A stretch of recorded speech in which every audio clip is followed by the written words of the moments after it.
Hello, welcome to Key Philosophies. We will be going into Initiation into Hermetics. Last episode, we did autosuggestion. And before that, building our magic mirror. So if you haven't gotten into those, I suggest you do, because I won't be explaining it here. And you will be lost.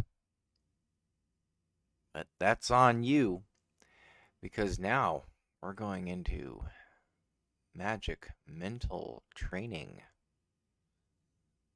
in our initiation into Hermetics. On the first step of our magical mental training, we have learned how to control and master our thoughts. Now let us go on to teach you how to raise the capacity of mental concentration in order to strengthen the willpower. Put some objects in front of you, say a knife, a fork, a pencil, and a box of matches, and fix your eyes on these objects for a while. Try to remember their shapes and colors exactly. Then close your eyes and endeavor to imagine a certain object plastically in exactly the same form as it is in reality. Should the object vanish from your imagination, try to recall it again. In the beginning, you will be successful in this experiment only for a few seconds. But when persevering and repeating this exercise, the object will appear more distinctly, and disappearance and reappearance will take place more rarely. From one exercise to the next, do not be discouraged by initial failures, and if you feel tired, change to the next object. At the beginning, do not exercise longer than 10 minutes, but after a while you may attend this exercise little by little for up to 30 minutes. In order to check disturbances, use the string of beads or knots described in the chapter earlier about autosuggestion. Move one bead at every disturbance or interruption.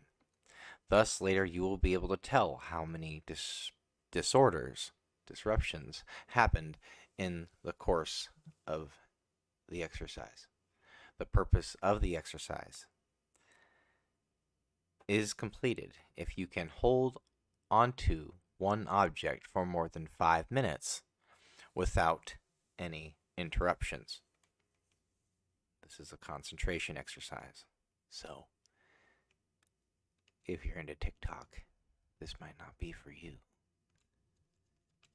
If you have gotten to this point, you may pass on to imagining the object with your eyes open. Now, the object ought to make the impression of hanging in the air and be visible before your eyes in such a plastic shape as to seemingly be tangible. Apart from the one object you imagined, nothing else of the surroundings must be noticed. Check disturbances with the aid of the string of beads. If you have succeeded in holding on to any object hanging plastically in the air for 5 minutes without the least incident, the task of this exercise has been fulfilled. After the visual concentration, let us make an inquiry about the auditory concentration. At the beginning, the creative imagination has to perform a certain role. It is, as it were, impossible to say, imagine the ticking of a clock, or something like that, because the concept of imagination generally involves a pictorial representation, which cannot be said about auditory exercises. For the sake of better understanding, we ought to say, imagine you hear the ticking of a clock. Therefore, let us employ this kind of expression. Now imagine that you are hearing the ticking of a clock on a wall. You will succeed in doing so only for a few seconds at the beginning, just as in the previous exercises. But by persisting in your exercise, you will hear the sound more and more distinctly, without any disturbance. The string of beads or knots will be beneficial here, also for checking the disturbances. Afterward, try to listen to the ticking of a pocket watch or a wristwatch or the chime of bells in various harmonies. You may also practice other auditory concentration experiments, such as the sounding of a gong, the different noises of hammering, knocking, scratching, shuffling, thunderclaps, the soft rustling of the wind increasing to the howling of the storm, the tunes of a violin or a piano or other instruments. When doing these exercises, it is most important to keep within the limits of auditory concentration, not allowing for pictorial imagination. Should such an imagination emerge, banish it immediately.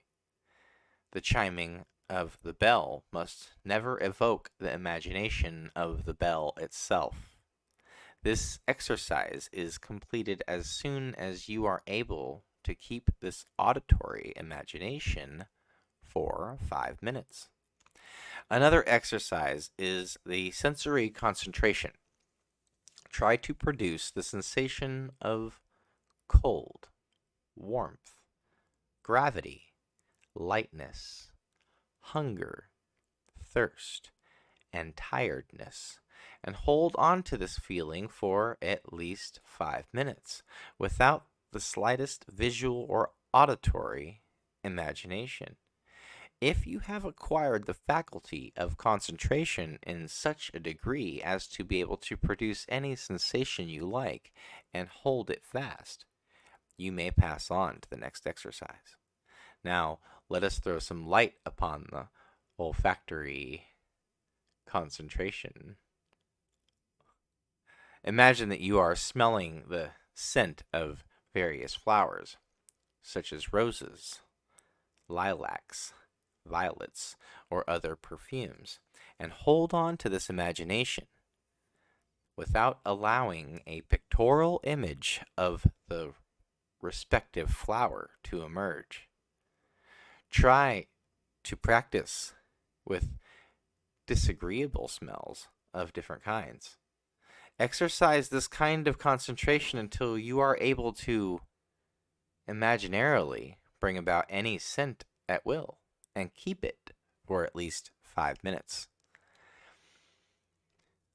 The last exercise will deal with the taste concentration.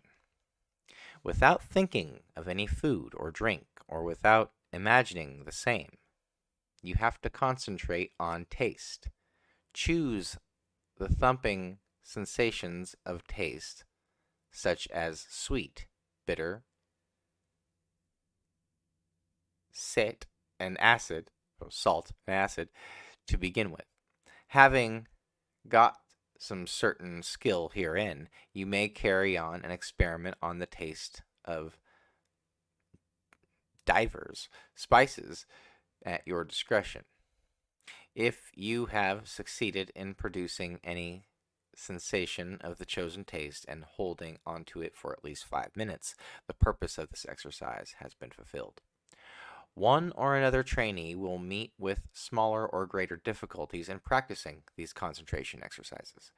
This means that the cerebral function with respect to the concentrated taste has been neglected or imperfectly developed. Most of the teaching systems will pay attention only to 1 or 2 or 3 functions at best. Concentration exercises performed with all the 5 senses strengthen your mind, your willpower, and you learn not only how to control all of your senses, but also to develop and finally tune them perfectly. A magician's senses must all be developed equally, and he must be able to control them. These exercises are of paramount importance for the magical development. and therefore should never be omitted.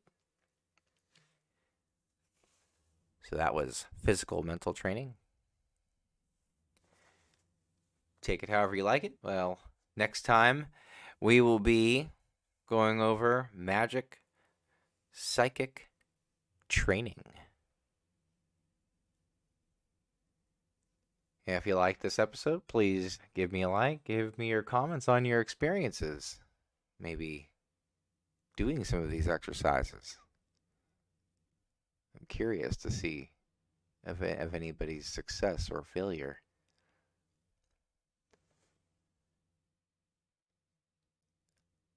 Thank you for joining me, and have a great day or night. Bye-bye.